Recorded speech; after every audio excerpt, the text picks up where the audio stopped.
Halo guys, gue Renaldo, gue mahasiswa Ukrida. Banyak orang yang nanya ke gue, kenapa gue pilih Ukrida sebagai kampus pilihan. Sekarang gue akan kasih tahu kalian why I choose Ukrida.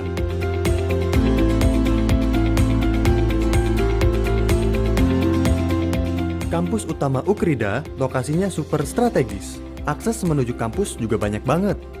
Dan akses yang mudah tentunya jadi salah satu pertimbangan penting buat gue untuk milih kampus. Selain kampus utama, Ukrida juga punya kampus 2 khusus fakultas kedokteran dan kampus 3 untuk mahasiswa kelas malam yang sudah bekerja.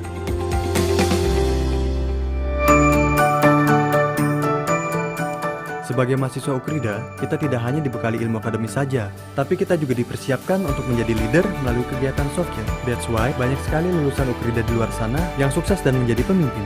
Halo, apa kabar?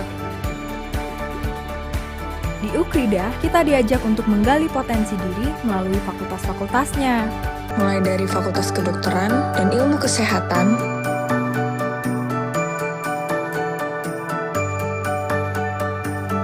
Fakultas Ekonomi dan Bisnis, hingga program Magister Manajemen, Fakultas Teknik dan Ilmu Komputer,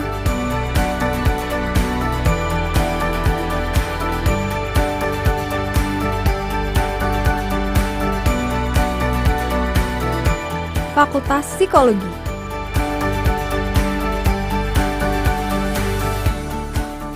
Fakultas Ilmu Sosial, dan Humaniora.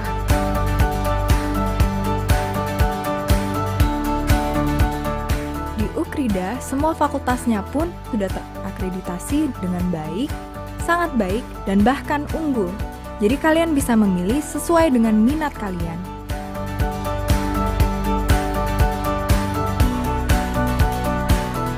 Yang jelas, masing-masing fakultas sudah didukung ruangan belajar dan ruangan praktik yang memadai. Termasuk tenaga dosen yang siap membimbing dan memberikan inspirasi bagi para mahasiswa dalam menggapai potensi yang terbaik. Dosen-dosennya dari Ukrida itu support banget. Jadi kita dibimbing dari awal sampai akhir. Bahkan di sana pun kita dibimbing sampai akhirnya kita bisa dapat medali silver. Pokoknya supportnya luar biasa. Dengan adanya sistem belajar yang tepat, fasilitas yang baik, serta dosen yang mendukung, saya bisa mencapai seperti saat ini. Itu adalah karena dukungan penuh dari pihak Ukrida.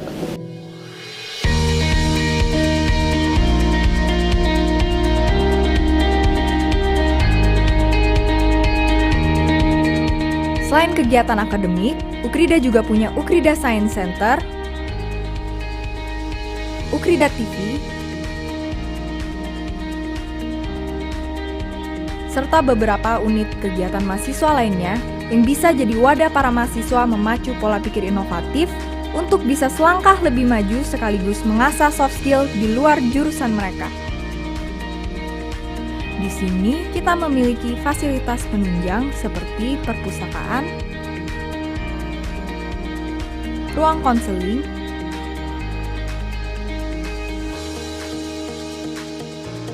area olahraga,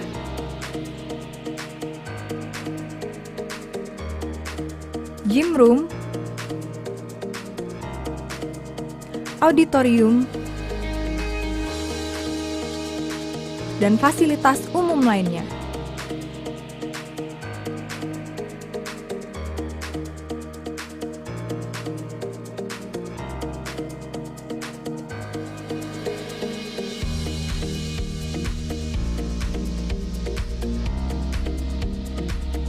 Buat kamu yang berminat masuk Fakultas Kedokteran, Ukrida sudah memiliki 2 rumah sakit pribadi yang bisa menjadi pilihan praktik kamu, sehingga kamu bisa lulus hanya dengan waktu 5 tahun. Enaknya kuliah di Ukrida, jadi sebelum lulus saya udah dapat kerjaan. Berbekal ilmu dan karakter yang ditanamkan kepada saya waktu di Ukrida, itu jadi pegangan saya selama saya menjalani karir saya di masyarakat.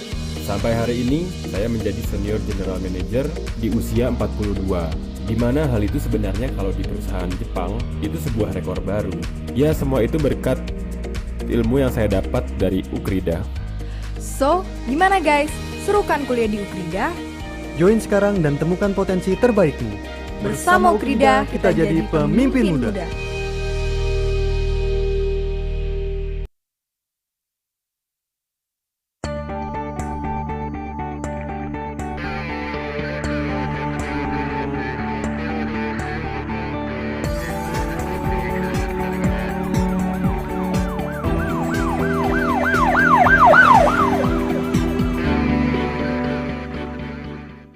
Jemaat GKI Sinode Jawa Barat yang kami kasihi, saya dengan Dr. Maya dari Call Center COVID GKI Sinwil Jabar.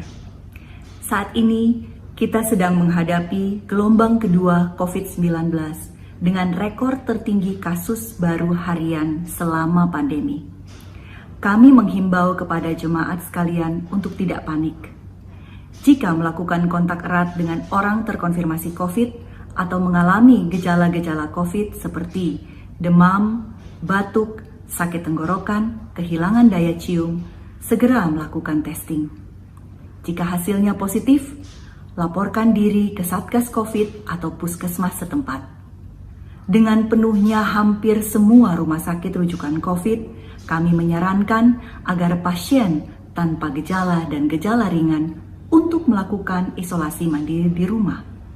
Kami di Call Center COVID GKI dapat membantu dengan melakukan konsultasi medis secara online bagi pasien COVID yang sedang melakukan isolasi mandiri.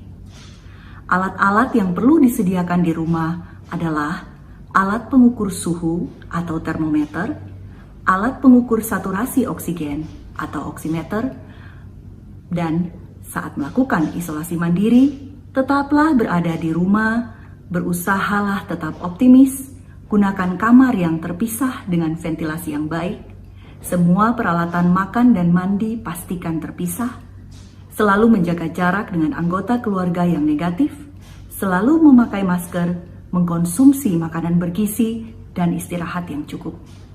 Adapun hal-hal yang perlu diperhatikan selama isolasi mandiri adalah jika saturasi oksigen di bawah 93%. Sesak napas atau bernapas lebih dari 25 kali per menit dalam keadaan normal. Demam yang tinggi, tidak turun dengan obat penurun panas, sakit kepala yang hebat yang tidak reda dengan obat anti nyeri, dan keadaan umum yang terus menurun. Kami menyarankan agar segera mencari pertolongan ke rumah sakit rujukan COVID terdekat. Silahkan mendownload aplikasi Siranap RS untuk mengetahui ketersediaan kamar.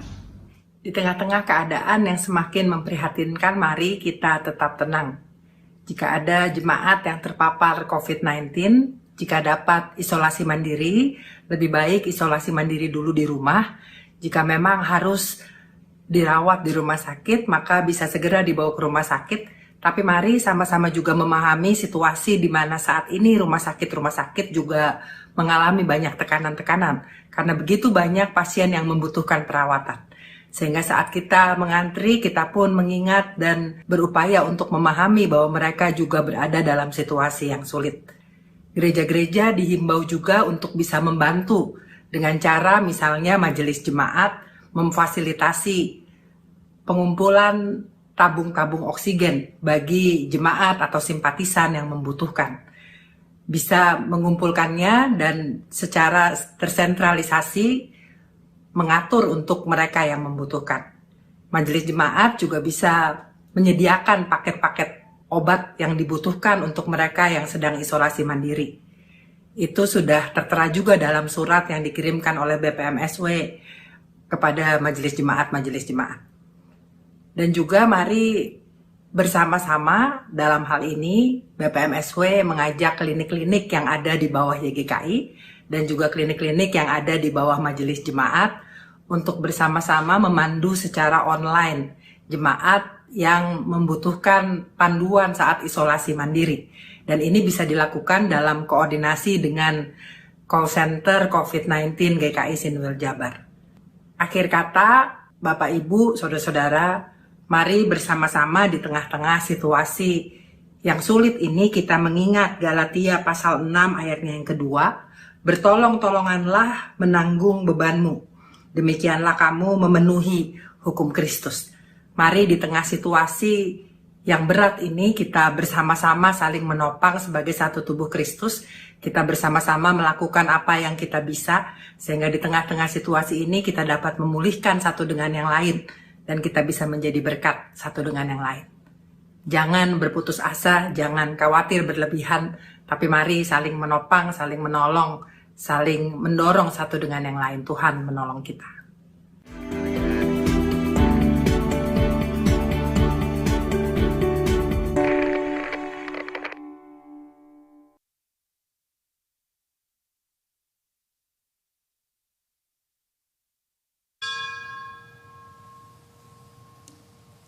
Selamat pagi, saudara-saudara yang terkasih di dalam Tuhan kita Yesus Kristus.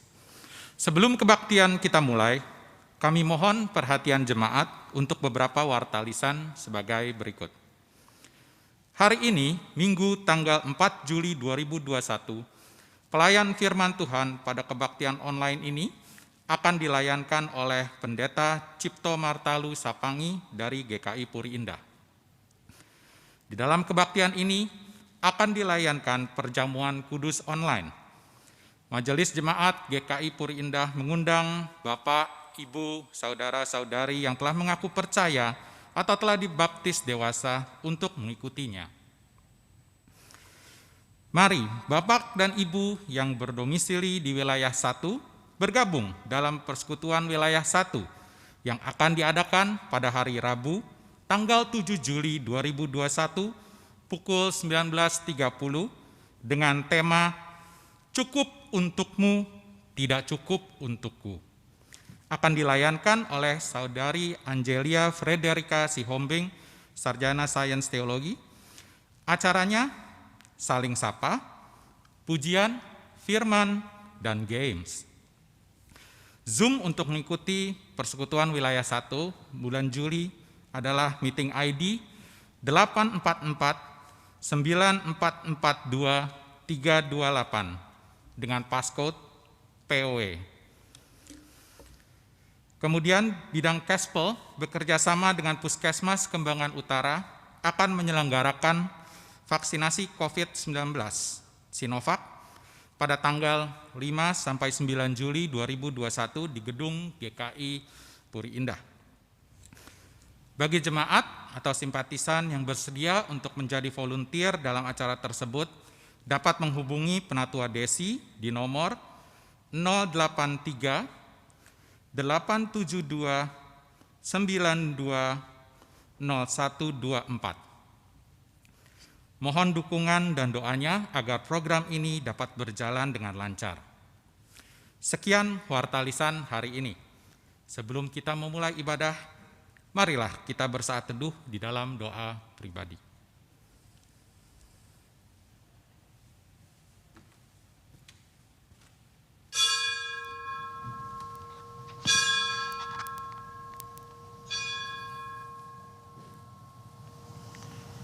Marilah kita berhimpun untuk datang dan beribadah kepada Tuhan.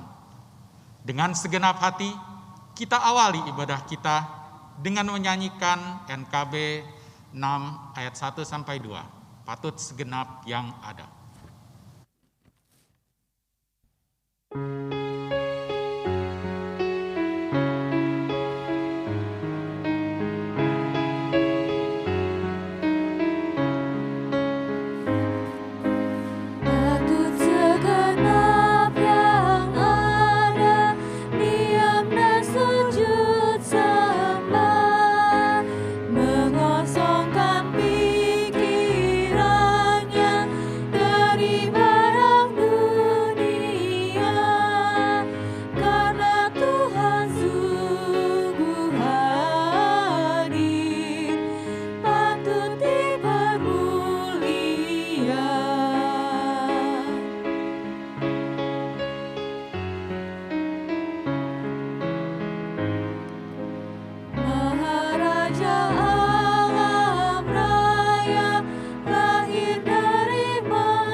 Bapak, Ibu, saudara-saudara yang ada di rumah, marilah kita bersama-sama memulai perjamuan kudus online partisipatif ini dengan bersama-sama mengaku bahwa pertolongan kita adalah dalam nama Tuhan yang menjadikan langit dan bumi, yang kasih setianya kekal dari dulu, sekarang, dan sampai selama-lamanya.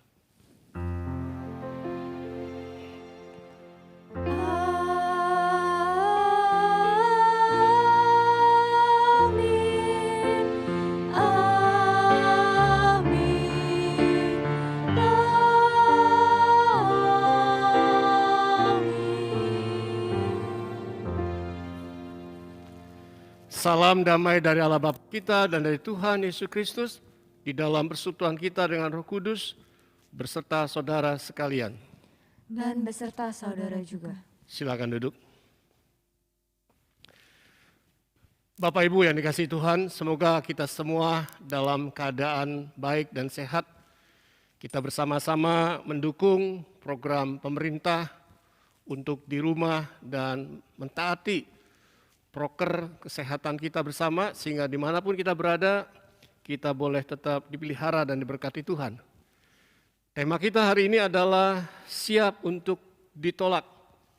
Mari kita membuka bacaan Alkitab kita dari Injil Tuhan Yesus Kristus menurut Markus pasal 6 ayat 10 sampai 11.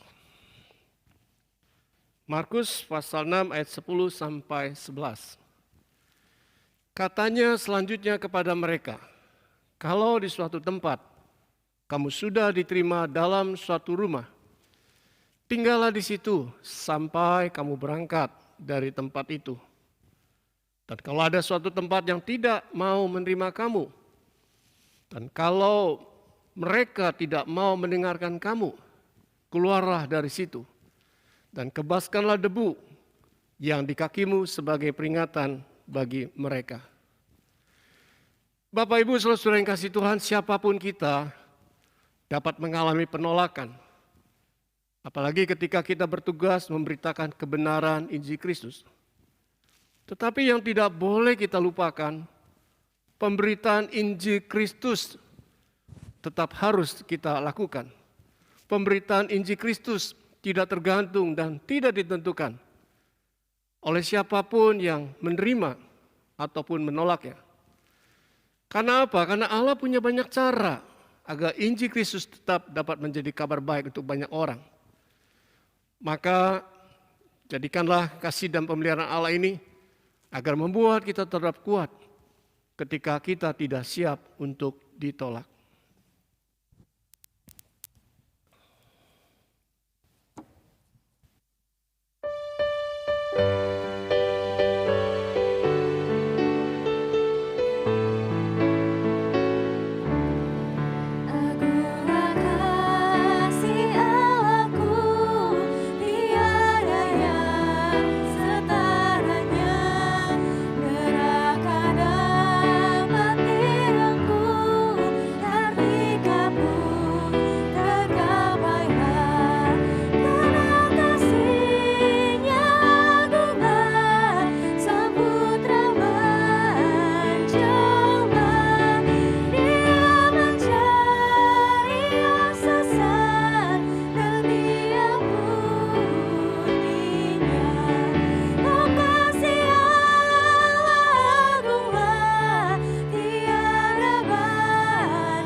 Bapak Ibu, mari kita sama-sama tundukkan kepala, kita bersatu hati dalam doa pengakuan dosa. Ya Allah yang ada di surga, ketika kami boleh menghadap hadirat-Mu yang kudus, di dalam kedalaman hati kami yang paling dalam,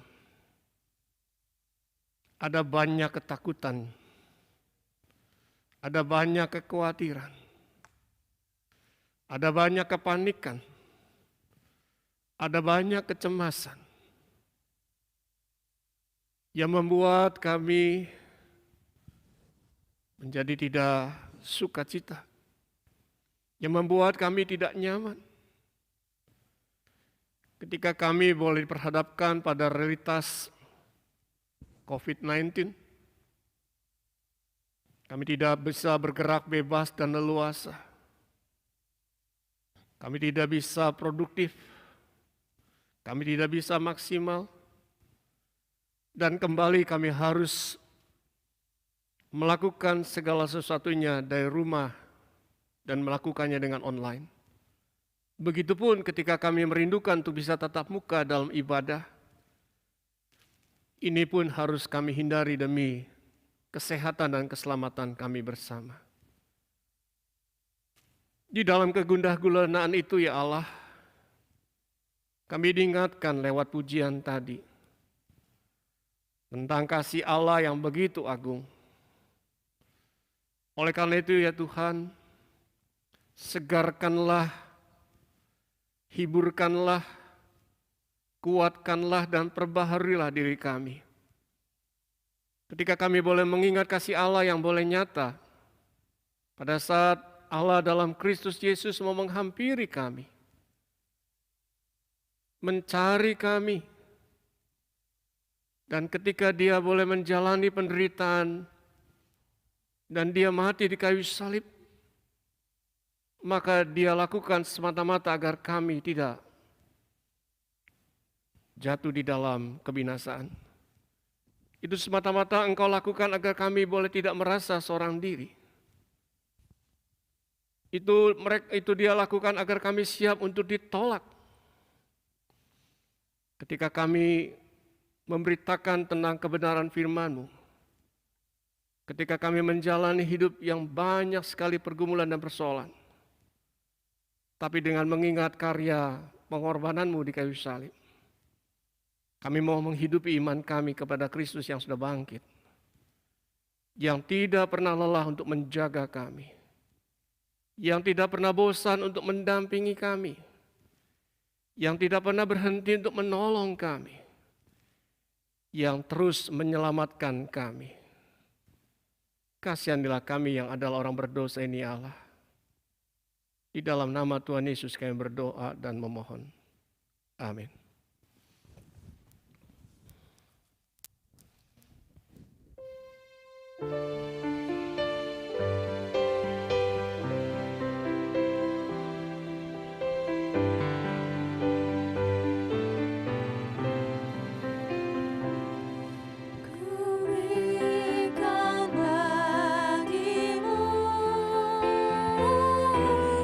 Tubuhku, darahku,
Saudara-saudara, mari kita melihat surat Paulus kepada jemaat Kristen di Korintus. Di dalam 2 Korintus 4 ayat 7 sampai 9. 2 Korintus 4 ayat 7 sampai 9. Tetapi harta ini kami punyai dalam bejana tanah liat, supaya nyata bahwa kekuatan yang berlimpah-limpah itu berasal dari Allah, bukan dari diri kami. Dalam segala hal kami ditindas, namun tidak terjepit. Kami habis akal, namun tidak putus asa. Kami dianiaya, namun tidak ditinggalkan sendirian. Kami dihempaskan, namun tidak binasa. Demikianlah berita anugerah dari Allah. Syukur kepada Allah. Damai Kristus besertamu. Damai dan kasih Kristus besertamu juga.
Kita berdoa.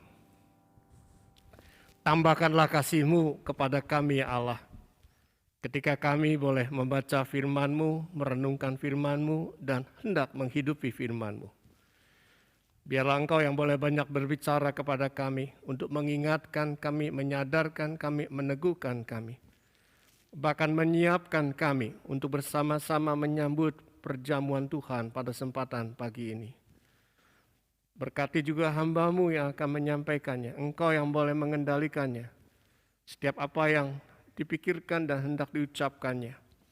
Baik hamba-Mu maupun jemaat, kami semua boleh bisa bertumbuh di dalam kebenaran firman-Mu. Karena kami siap untuk ditolak, karena kami mau tetap menjadi berkat satu sama lain. Dalam nama Tuhan Yesus kami berdoa dan memohon. Amin.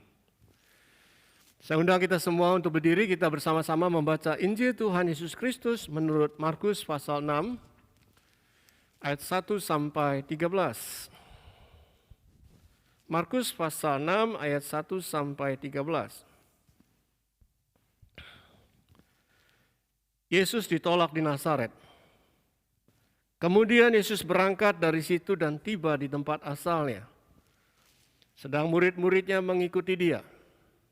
Pada hari Sabat ia mulai mengajar di rumah ibadat, dan jemaat yang besar takjub ketika mendengar dia, dan mereka berkata, "Dari mana diperolehnya semuanya itu? Hikmat apa pulakah yang diberikan kepadanya? Dan mujizat-mujizat yang demikian bagaimanakah dapat diadakan oleh tangannya? Bukankah ia ini tukang kayu, anak Maria, saudara Yakobus, Yoses, Yudas, dan Simon? Dan bukankah saudara-saudaranya yang perempuan ada bersama kita?"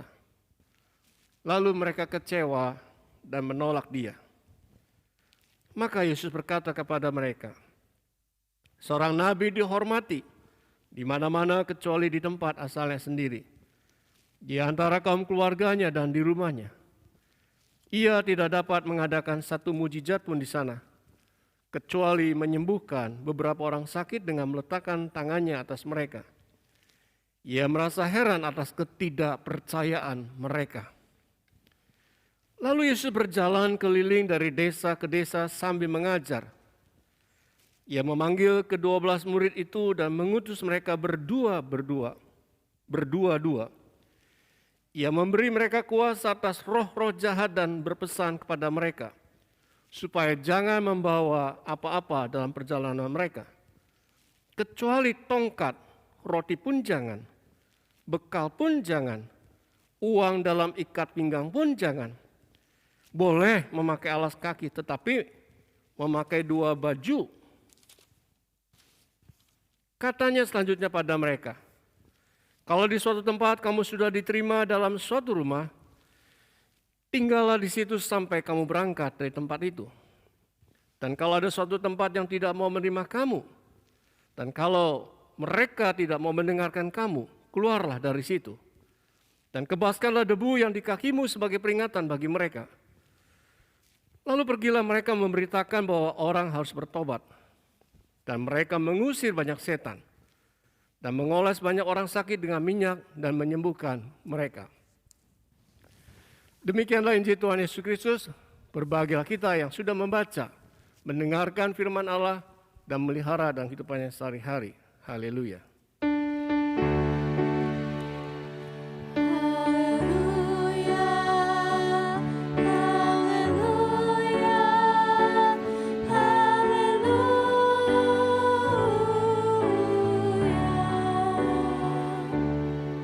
Silakan duduk.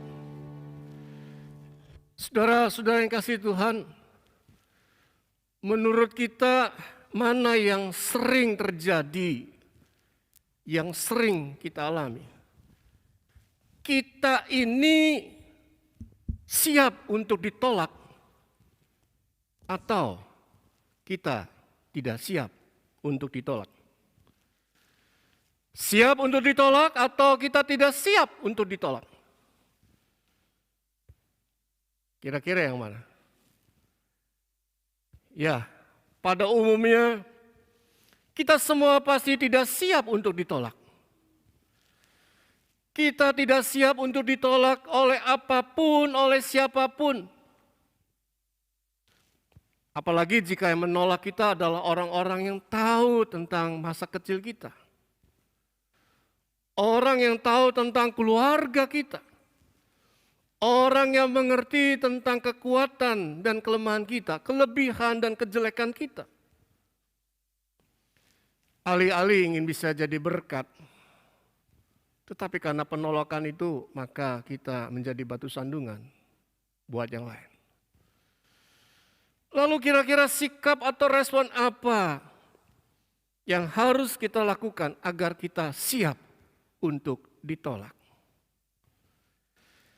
Dalam kaitan itu saya mau sedikit sharing tentang penolakan yang pernah saya alami sebagai pendeta jemaat, penolakan di dalam salah satu pelayanan.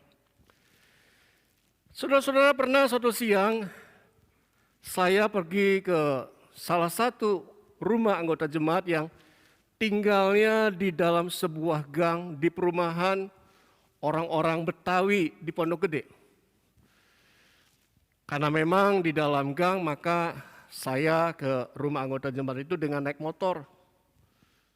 Karena panas, lalu saya pakai jaket hitam. Dan Alkitab saya taruh di tas, saya selempangkan.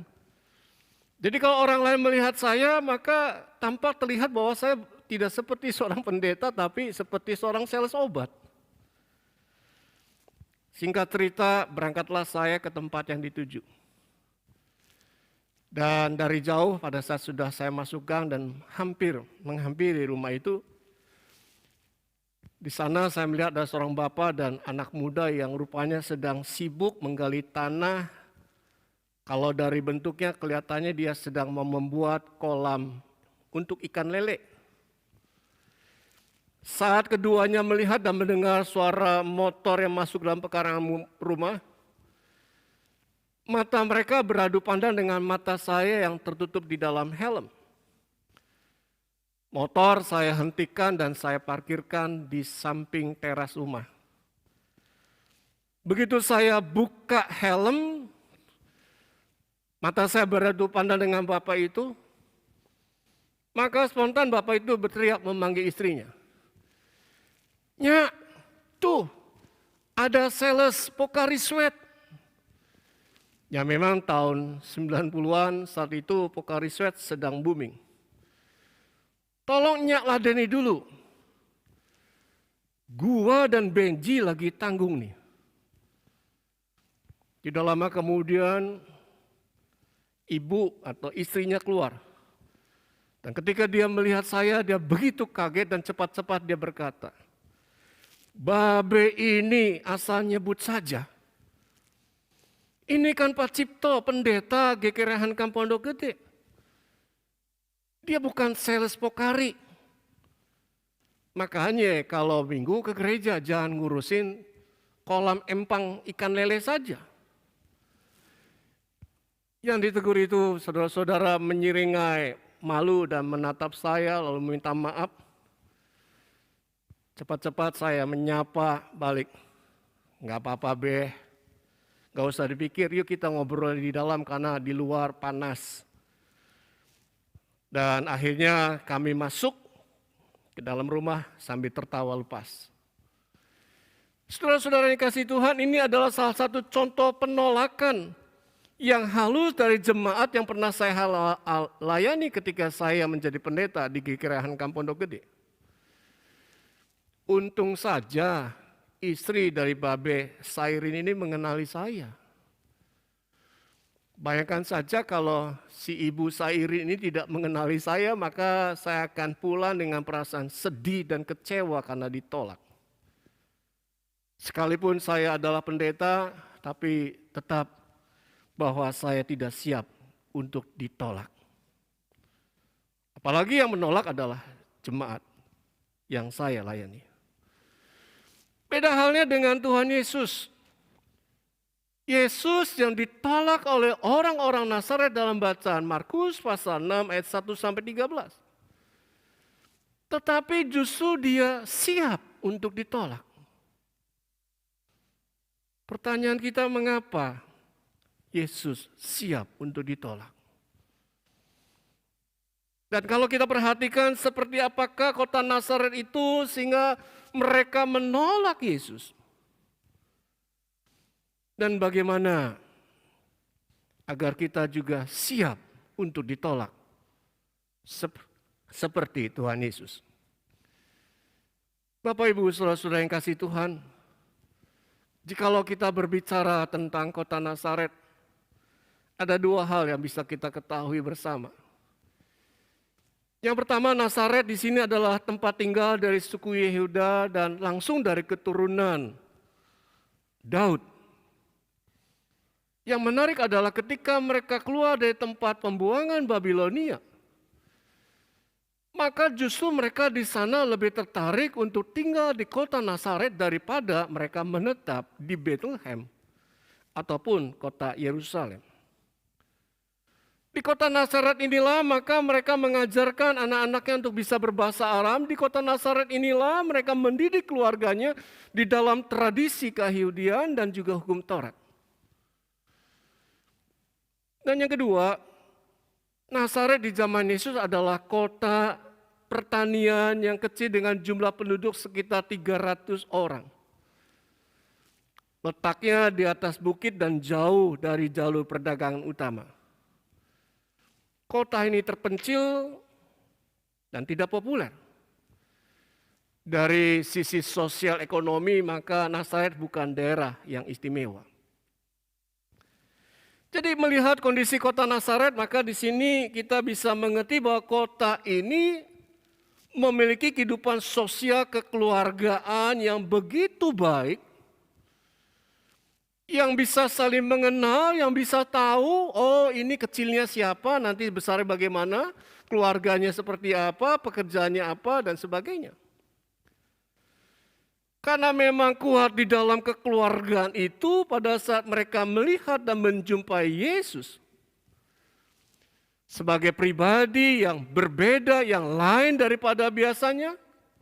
Karena pada saat Yesus datang ke kota Nazaret, Yesus mengajar, Yesus memberikan tanda mujizat dan Yesus punya para murid. Maka ini yang membuat mereka tidak siap dan mereka menolaknya.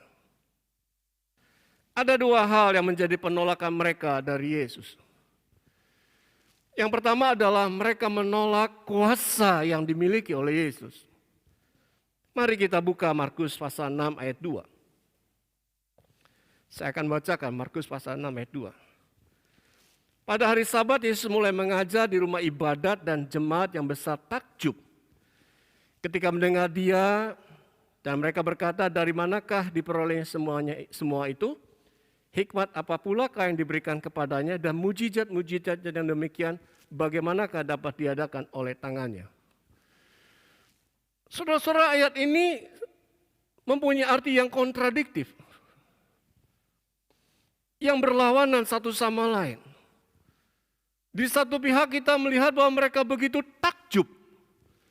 Tapi di pihak lain mereka sangat kritis dan rasional. Mencoba membuka, melihat dan menganalisa siapakah Yesus. Di satu pihak mereka terpesona. Tetapi di pihak lain mereka ragu akan kuasa Yesus. Karena itu bisa saja saya membayangkan bahwa di satu pihak di depan Yesus mereka memuji-muji Yesus.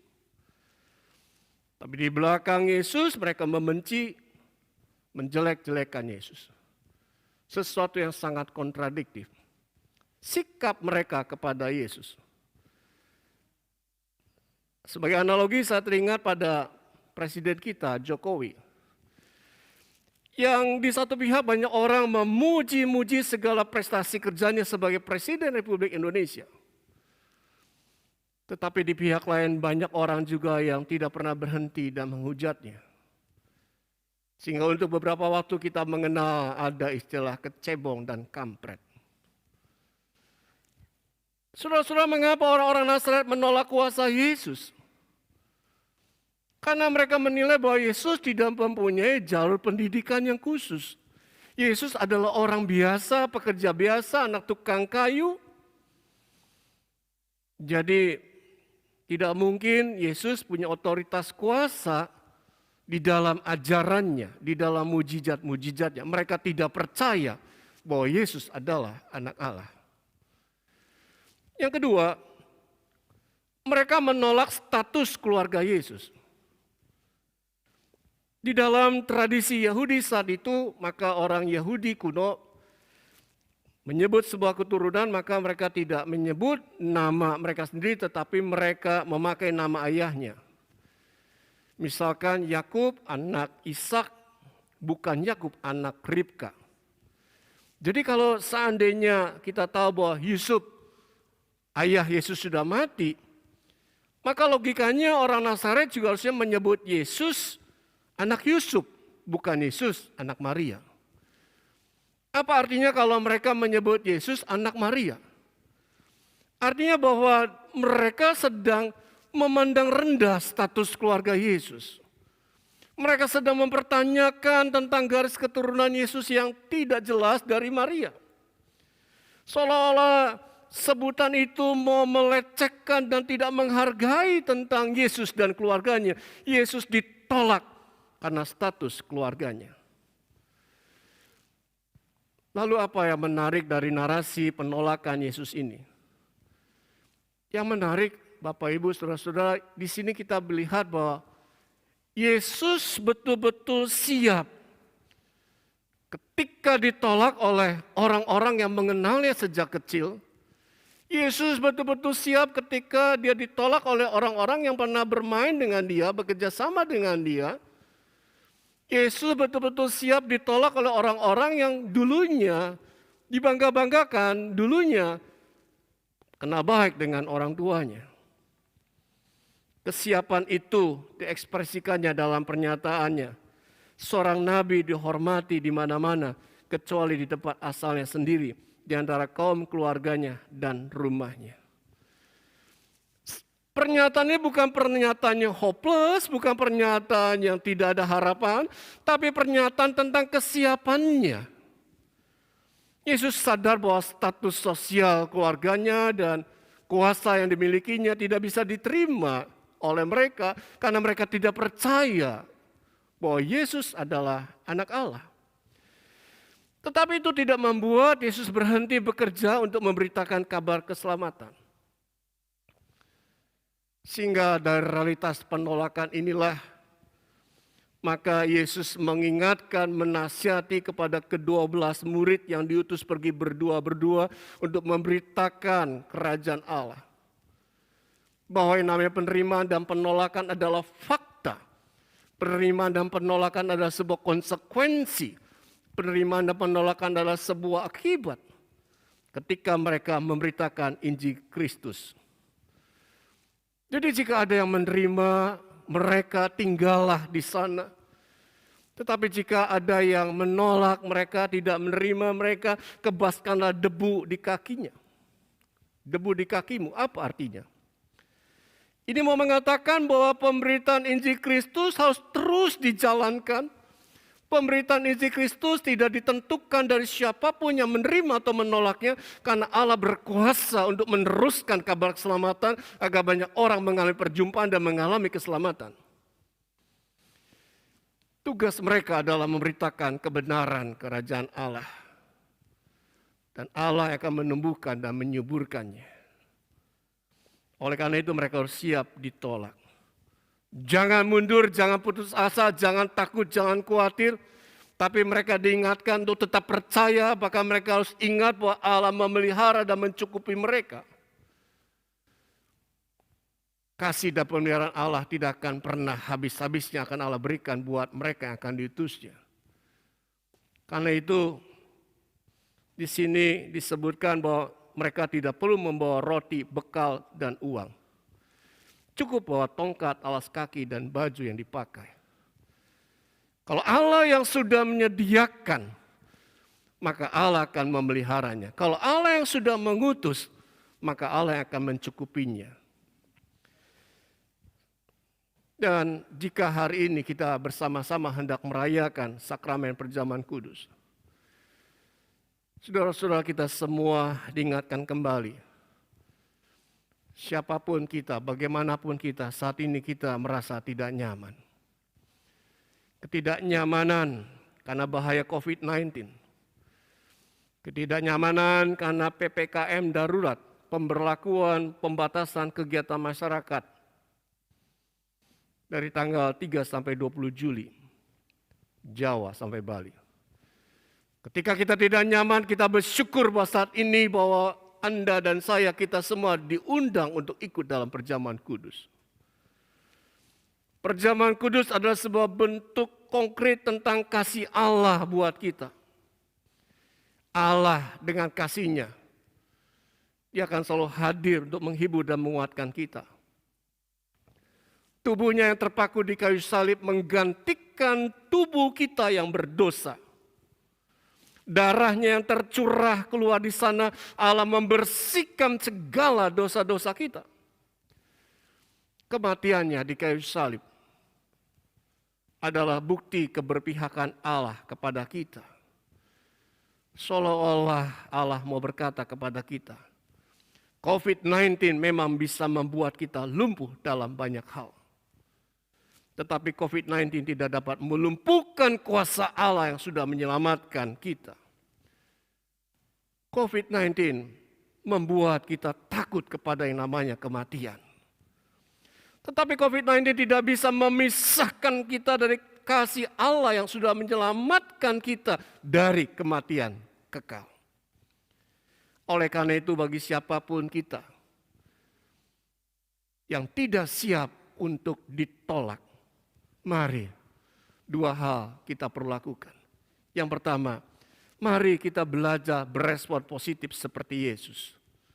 Ketika dia ditolak, maka dia tidak marah, dia tidak membenci, tidak meratapi nasibnya, tidak menyalahkan Tuhan, tapi dia tetap fokus memberitakan kabar keselamatan. Yang kedua, mari kita belajar tenang dan mengendalikan diri seperti Yesus.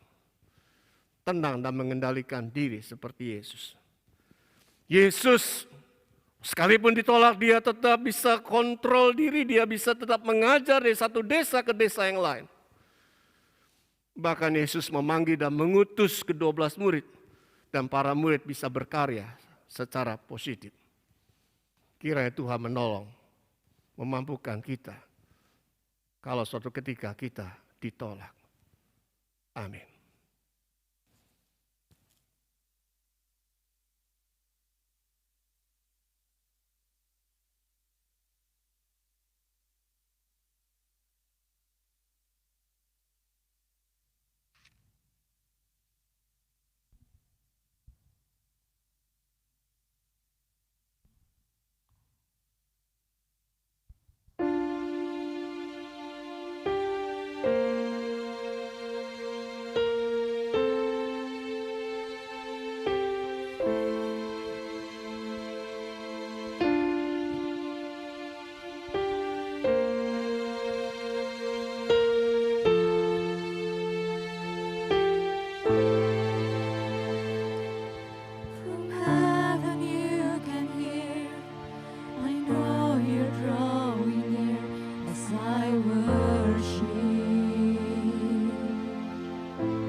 Leave my hands to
Marilah kita bersama dengan umat Allah di sepanjang segala abad, mengingat pengakuan pada baptisan kita, menurut pengakuan iman Rasul yang berbunyi, Aku percaya kepada Allah, Bapa yang Maha Kuasa, Khalik langit dan bumi, dan kepada Yesus Kristus, anak yang tunggal Tuhan kita, yang dikandung dari Roh Kudus, lahir dari darah Maria, yang menderita sengsara di bawah pemerintahan Pontius Pilatus, disalibkan, mati dan dikuburkan, turun dalam kerajaan maut.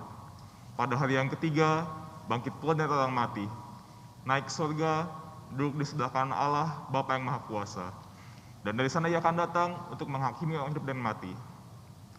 Aku percaya kepada Roh Kudus, gereja yang kudus dan am, persekutuan orang kudus, pengampunan dosa, kebangkitan orang mati dan hidup yang kekal. Amin.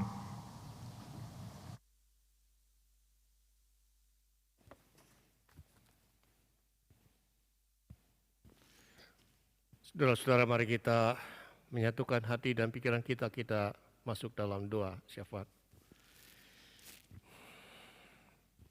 Bapa, ada perasaan malu, sedih, jengkel, kesal, kecewa, marah ketika kami ditolak. Ditolak oleh orang-orang yang mengenal kami, orang-orang yang lama sudah bekerja sama dengan kami, orang yang mengerti kami, ditolak oleh di sekitar kami. Ketika kami memberitakan tentang kebenaran Injil Kristus, ketika kami menyuarakan tentang kasih Tuhan, ketika kami menghadirkan kebaikan Tuhan, tidak jarang kami mengalami banyak penolakan. Tapi kami bersyukur bahwa kami tidak sendiri, Tuhan. Ketika kami ada dalam posisi seperti itu, kami punya Tuhan yang juga siap ditolak, Tuhan yang sudah ditolak. Namun demikian Tuhan tetap mengasihi mereka. Bahkan Tuhan mengampuni mereka, Tuhan mau mati buat mereka. Tolonglah kami Tuhan agar dimanapun kami berada, jangan padamkan semangat kami untuk menyuarakan kebenaran. Jangan padamkan panggilan kami untuk menegakkan kebenaran. Jangan pupuskan bara api kebenaran kami, sehingga banyak orang boleh mengalami perjumpaan ketika kami bicara tentang kebenaran firman-Mu. Saat ini kami berdoa buat saudara-saudara kami yang sedang sakit, yang tergeletak karena usia, karena lemah tubuh dan faktor lain, tanpa kecuali juga mungkin karena sakit penyakit yang berat. Kami teringat Tuhan berdoa untuk Pak Edi dan Ibu Ana. Kami berdoa untuk Bapak Sun Kek Chun, Papa daripada Penatua Sylvia. Untuk Ibu Foni, Mama daripada Penatua Jenny. Untuk Bapak Harto Lukito, Papa daripada Ibu Ulan. Untuk Jimmy Liman dan Jessica dan Valerie. Untuk Dr. Jason, anak daripada Bak Gitama. Untuk Ibu Mendy dan Darel anaknya. Untuk Ibu Lili F. Tantri, Mama daripada Pak Gitama. Untuk Pak Herman Prananto dan Ibu Nani Rusli, kakak ipar dan kakak daripada Pak Gitama. Untuk Ibu Yanti dan Pak Tung Iwan, Ibu Aryani, dan banyak dari saudara-saudara kami yang sakit, yang tidak kami ketahui, tapi Tuhan lebih tahu. Tuhan, dengarkanlah doa-doa kami. Biar Engkau menghampiri mereka satu persatu, menjamah, menyembuhkan dan menyehatkan. Sehingga mereka tidak putus asa, tetapi punya asa, punya harapan.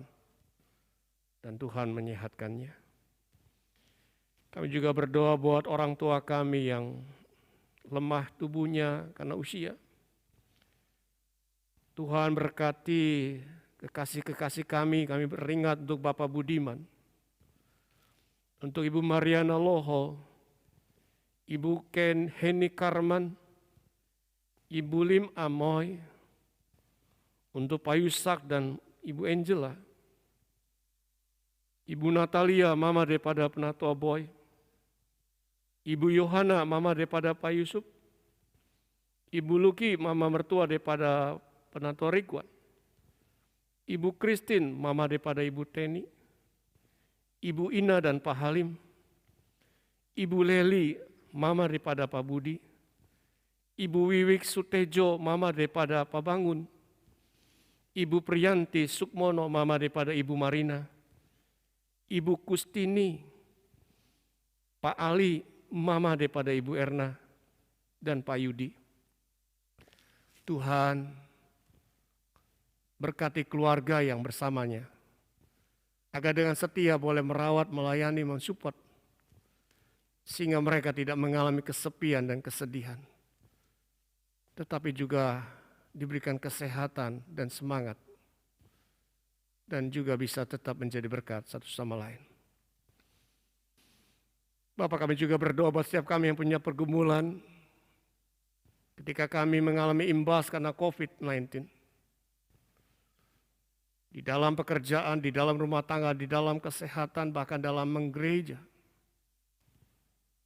Tuhan, tolonglah agar kami tetap kuat. Tuhan, tolonglah agar gereja juga bisa menjadi sahabat buat jemaat dan juga masyarakat di sekitarnya. Tolonglah agar kami sebagai gereja boleh bisa dirasakan kehadirannya dan berkati banyak orang. Dan secara khusus kami berdoa untuk kegiatan vaksinasi nasional untuk vaksin Sinovac akan dilakukan di jemaatmu di KK Purina ini dari hari Senin tanggal 5 sampai hari Jumat tanggal 9. Tuhan, berkati setiap volunteer yang boleh bergerak bekerja sebagai tenaga medis, perawat, administrasi, keamanan, semua yang terlibat baik dari Dinkes, Puskesmas, RW, lingkungan, security, bahkan gereja. Kami ingin menjadi sahabat, kami ingin mendukung program pemerintah. Biarlah melalui vaksin ini minimal bisa meredam laju pada COVID-19. Berkati kami Tuhan untuk bisa diberikan kesabaran di dalam menjalani masa PPKM darurat ini. Berikan kami kreativitas agar tidak bosan dan jenuh, tetapi kami bisa tetap berkarya. Berikan imunitas tubuh yang baik buat kami. Tuhan, selamatkanlah kami, berkatilah pimpinan kami. Terima kasih Bapa. Di dalam nama Tuhan Yesus kami berdoa dan menaikkan syukur. Amin.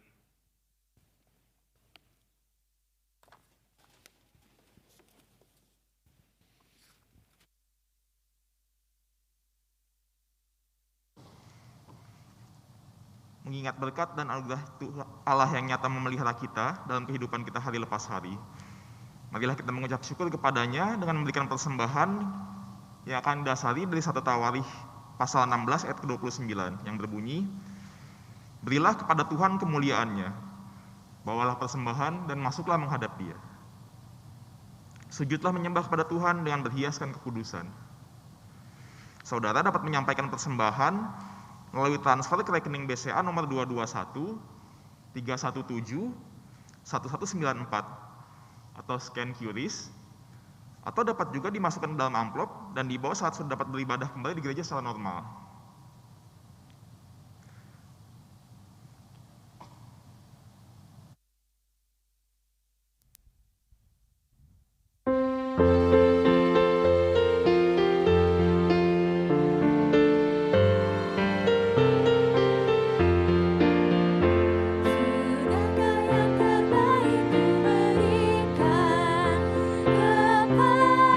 Yesus Tuhanku,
bangkit berdiri, kita naikkan doa persembahan kita. Bapa Surgawi, terima kasih kalau pada hari ini Kau masih boleh beri kami kesempatan Tuhan untuk menaikkan syukur kami dalam bentuk persembahan. Tuhan, Kau mau kita terima persembahan ini Tuhan, kuduskan dan juga mau berkati Tuhan setiap yang akan mengelolanya, sehingga bisa menggunakannya Tuhan untuk sesuai dengan kehendak-Mu saja Tuhan dan untuk kemuliaan nama-Mu. Terima kasih Tuhan, dan Yesus kami berdoa bersyukur. Amin.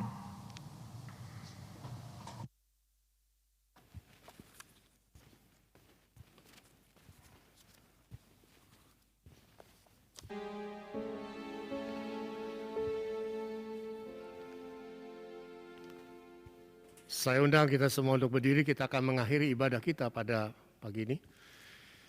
Saudara-saudara, kita semua tidak akan pernah siap jika kita ditolak.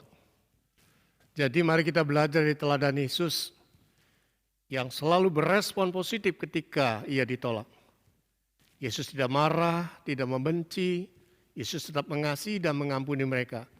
Bahkan Yesus terus bersaksi tentang kebenaran Injil Kristus. Inilah tugas dan panggilan kita semua.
Arahkanlah hatimu kepada Tuhan.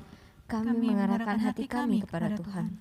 Jadilah saksi Kristus. Syukur kepada Allah. Terpujilah Tuhan. Kini dan selamanya. Terimalah berkat Tuhan. Tuhan memberkati engkau dan melindungi engkau. Tuhan menyinari engkau dengan wajah-Nya dan beri engkau kasih karunia. Tuhan menghadapkan wajah-Nya kepadamu dan beri engkau damai sejahtera.